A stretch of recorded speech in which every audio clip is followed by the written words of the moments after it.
Hello everyone, I am Mithil Rajai. On popular demand, here you have it, a series of videos on capacitance. Mind well, this series of videos will not cover the basics of capacitance, instead it will focus more on JEE and NEET level of capacitance. So let's start. So before moving on to the crux of the video, I just want to make sure that you know the basics of a capacitor. This is how you draw a capacitor. This is a parallel plate capacitor, and if you do not know this, I don't know what you're doing here.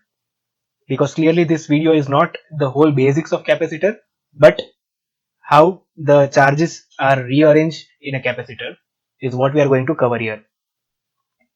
So this is a parallel plate capacitor, and capacitors are used to store charges, right? And give out these charges or give out this energy in a quick amount of time. So in a capacitor, the charge stored is given by Q equals C into V. Q is the charge stored, C is the capacitance, and V is the potential difference across the two plates. Also, the energy stored in a capacitor, E, is given by half CV square, or you can also write it as Q square by 2C by putting V is equal to Q by C. Now, since this is the charge stored in the capacitor and the potential difference across the capacitor is V, let me assume this is the positive plate and this is the negative plate. Then charge on the positive plate will be plus CV and charge on the negative plate will be minus CV. Furthermore, I just want to discuss a few other basic things, like if you have a capacitor which is completely uncharged initially and you connect it to a battery of potential V, say potential V is connected to this capacitor of capacitance C, then ultimately the potential difference across the capacitor also becomes V. This will be the final state. But one thing that you have to understand is there needs to be a resistor here while charging. There needs to be a resistor here. Let us understand why. After charging, before charging, the potential difference across the capacitor is 0, and after charging it is V. So this one will have charge plus CV and this one will have charge minus CV. Finally, the energy in the capacitor is half CV square. But where did it get the energy from? It got the energy because the battery did some work. Also, it got some charge. This positive plate got some charge plus CV while initially it had charge 0. So where did it get the charge from? The answer is it got the charge from the negative plate. So a charge from the negative plate was carried around the circuit by this battery, and while doing so the battery did some work to carry this charge to the positive plate. Or you can just say that electrons flowed from the positive plate to negative plate because we consider the current to be made up of electrons. So the question is, what is the work done by the battery? Work done by the battery, WdB, is the work done by the battery, and work done by the battery is nothing but the charge that is moved by the battery multiplied by the potential difference. I hope you know this. Q into potential difference is the potential energy that the charge acquired. So that is the work done by the battery. How much charge flows through the battery? It is CV, because initially this plate had 0 charge, now it has CV charge. So it got CV charge. So it must have received the CV charge from this plate. So CV charge flows through the battery. So CV into the potential difference of the battery is V. So this gives you CV square. That means the battery does CV square work and half CV square gets stored in the capacitor. So where does the other half go? Where does the other half CV square, that the work done by the battery, go? The answer is heat. This much energy, half CV square, is spent as heat in the resistor. Now what happens is, once the capacitor is charged, this resistor plays no role because the current becomes 0 after the capacitor is charged. So even if you remove this resistor and just draw one single connecting wire, it won't make a difference because it is just connecting the capacitor to the battery, nothing else. So this resistor has no value here, no role here. Anyway, so this was important because we don't know where the half CV square goes. So to understand where the half CV square energy goes, we need to understand that while charging there must have been a resistor here which took away this half CV square energy as heat. So moving on to the crux of the video, as we said, let's understand what we are here for. So if I have a capacitor with zero charge and zero potential difference, and if you connect it to a battery of say V volt, then the potential difference finally across the capacitor becomes V, and this one gets plus CV charge and this one gets minus CV charge. But what happens if the capacitor was already initially charged? Let me just assume that the capacitor C is already charged with a potential V. Now if you connect another battery across the capacitor and this time the battery has voltage 3 volts, then what will happen? The same thing will happen. This time the charges will rearrange until the potential difference across the capacitor becomes 3V. So finally the circuit looks something like this.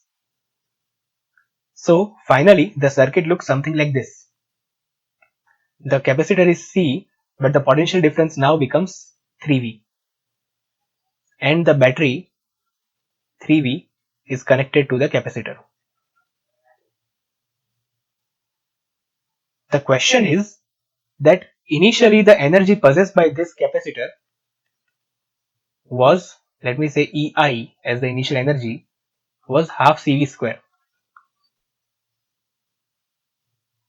What is the heat produced in this process? What is the heat produced? I want you to try this. Pause the video and try this question.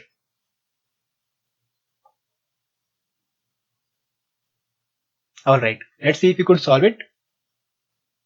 As I said, initial energy in the capacitor was half CV square. Finally, when you connected the 3 volts battery, the potential difference across the capacitor became 3 volts. So, the final energy in the capacitor becomes half C into 3V square. So, this becomes 9 by 2 CV square.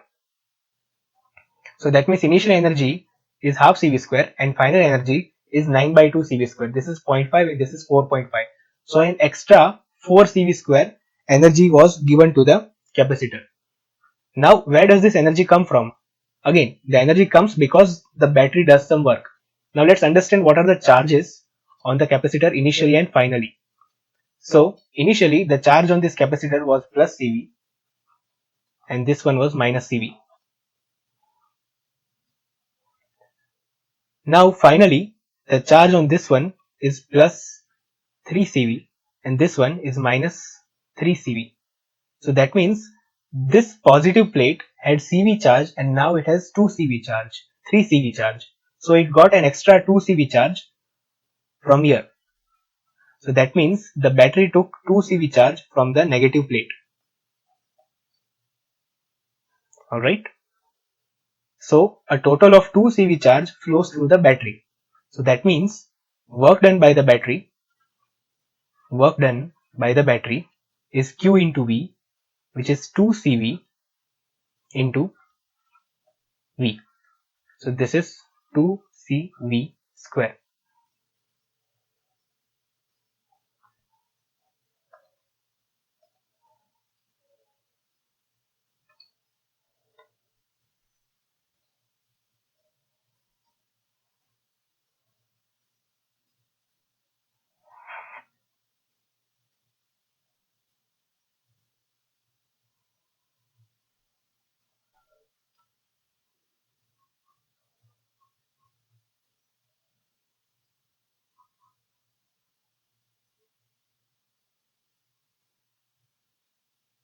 Is Q into V, which is 2 CV into 3V.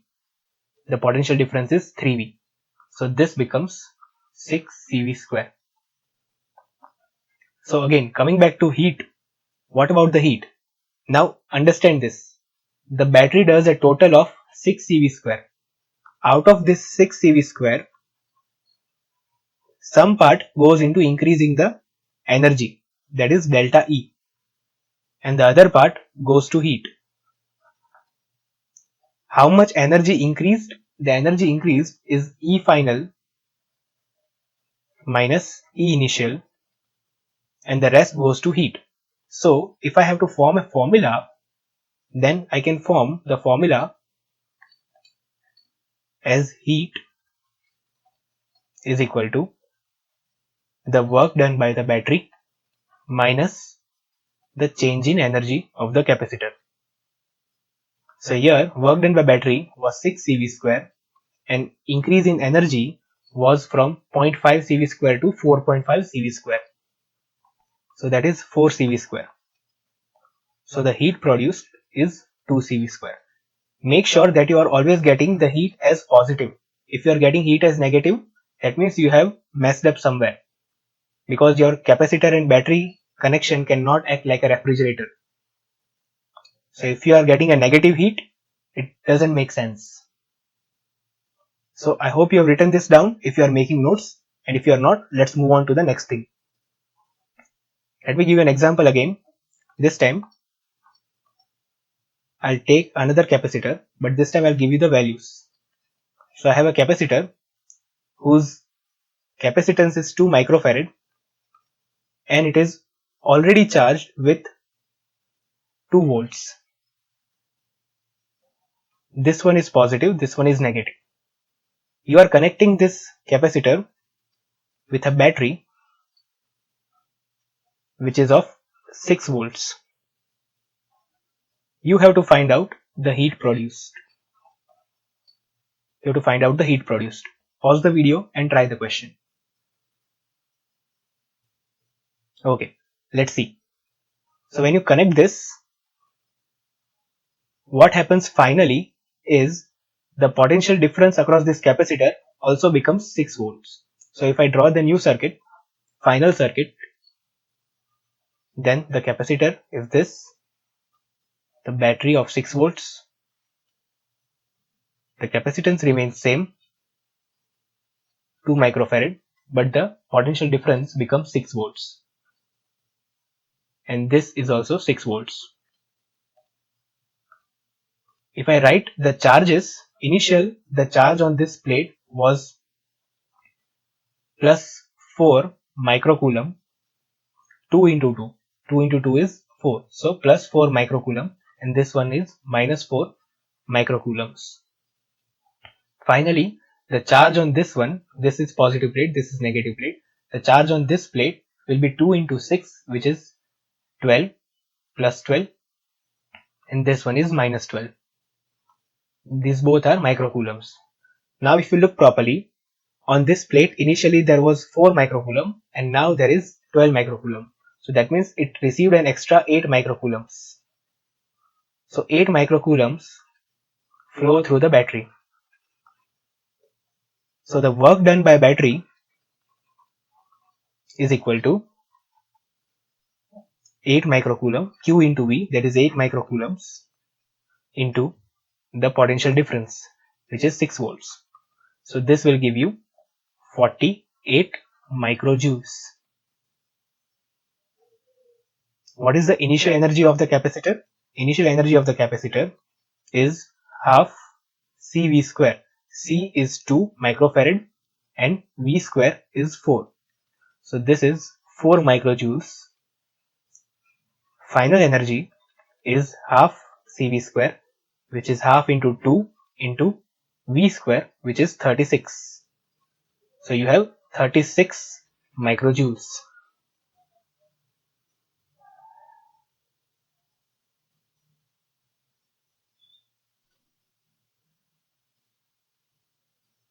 So the heat is equal to work done by battery, which is 48 minus delta E. Delta E is 36 minus 4, which is 32. So 48 minus 32 is 16 microjoules. So the heat produced is 16 microjoules. Again, you are getting a positive value. Moving on, another type of example is something like this. If you have a capacitor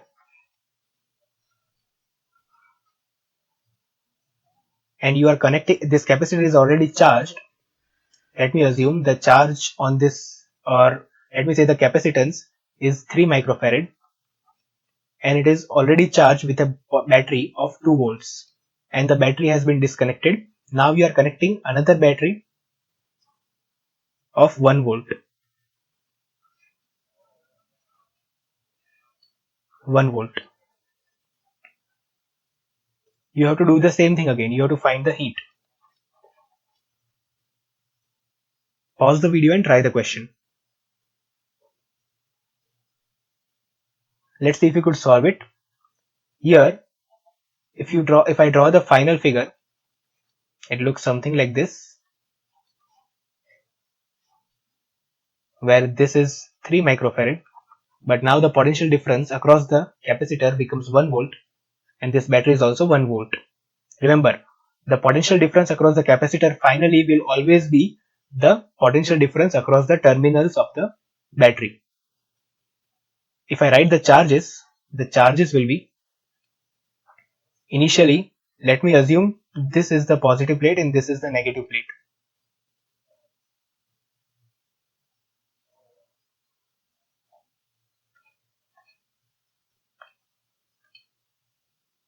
Now moving on, I'll give you one more question where you again have a capacitor, and this capacitor is of 3 microfarads and it is charged with a battery of 5 volts. This is the positive terminal and this is the negative terminal. The battery now is being disconnected and you are connecting this capacitor with another battery of 2 volts. You again have to find the heat. Pause the video and try the question. Okay, let's see if we could solve it.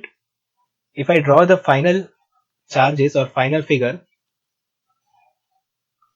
it looks something like this, where the capacitor remains same, 3 microfarad, but the potential difference across the capacitor becomes 2 volts. Remember, the potential difference across the capacitor always is equal to the potential difference across the terminals of the battery across which it is connected. It doesn't matter what the initial potential difference across the capacitor is. Final potential difference will always be 2 volts. So even if I had taken 100 volts here, the final will always be 2 volts. So it's a no-brainer here. 2 volts. If I write the charges, the initial charge on this plate, the positive plate, was plus 15 microcoulombs, and on this plate was minus 15 microcoulombs. Finally, this will be minus 6 because the negative terminal is this one, and this will be plus 6. So that means this positive terminal had 15 microcoulombs and now it is having minus 6. So that means it lost a total of 15 plus another 6. So it lost a total of 21 microcoulombs. 21 microcoulombs. So that means 21 microcoulomb charge flows through the battery. 21 microcoulombs. So if you write the work done by the battery, it will be 21 into 2 volts. Remember, 21 is microcoulombs, so this will be 42 microjoules. Final energy is equal to half CV square, which is half into C, which is 3, and V square, which is 4. So this will be 6 microjoules. And initial energy is equal to half into 3 into V square, which is 25. So this is 75 by 2 microjoules. 75 by 2 microjoules is basically 37 0.5 microjoules. So the heat produced will be equal to work done by battery, which is 42, minus final energy minus initial energy, which is 6 minus 37.5. So 6 minus 37.5 will give you 31.5, minus 31.5, and minus 31.5 again a negative sign. So this gives you 73.5 microjoules, if I am not mistaken. 73.5 microjoules is the total heat produced. If we do one more example, the last example for this video, we have another capacitor, and this time the capacitor is of 4 microfarad, and the potential difference across to which it is charged with a battery is 6 volts. Now you are connecting this capacitor to a battery such a way that the new battery is of, let me say, 3 volts. Initially this capacitor, this one was positive plate and this one was negative plate. Now we are connecting it to a battery in this manner. Again we have to find the heat. So pause the video and try the question.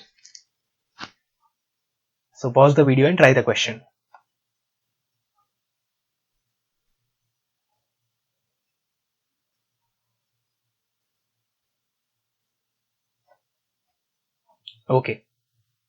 So if I draw the final figure, it looks something like this.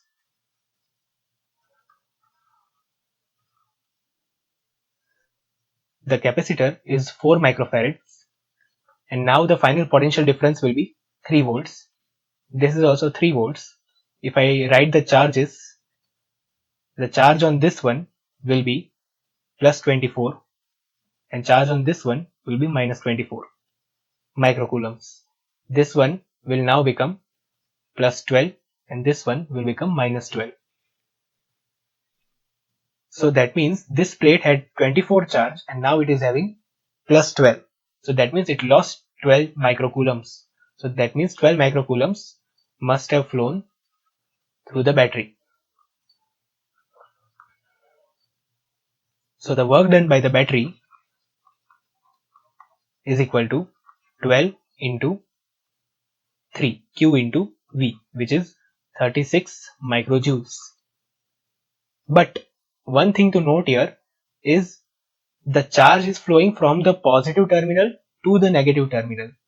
So it means that the current is flowing opposite to the terminals of the battery, right? That means the battery is getting charged. That means the battery is not doing the work, instead work is done on the battery because the charges are flowing from positive to negative terminal inside the battery. So work done will be negative, unlike the previous questions, because the work is done on the battery. So this will be minus 36 microjoules. Coming back, final energy of the capacitor is equal to half CV square, which will always be positive because energy stored in the capacitor will always be positive. So half CV square, half into C, which is 4, and V square, which is 36. So this gives you 72 microjoules. And initial energy,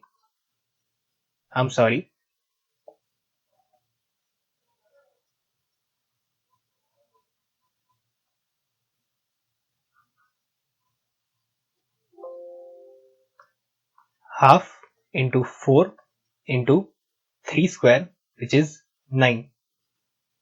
So this will be 9 into 2, which is 18 microjoules.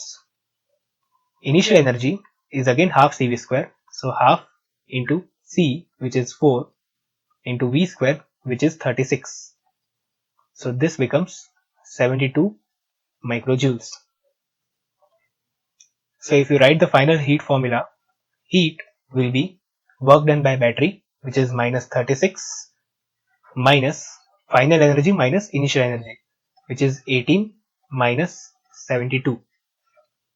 So this will give you 72 minus 18, or 18 minus 72 will basically be 9 minus of 72 minus 18. So 72 minus 18 will be 54 minus 54. This term 18 minus 72 will be minus 54, and this will become plus 54. So 54 minus 36 will be 18 microjoules. So heat is equal to 18 microjoules. So this is the final answer. I hope you liked that video. In the next video of this series, we'll learn what happens when capacitors are connected to other capacitors. Stay tuned.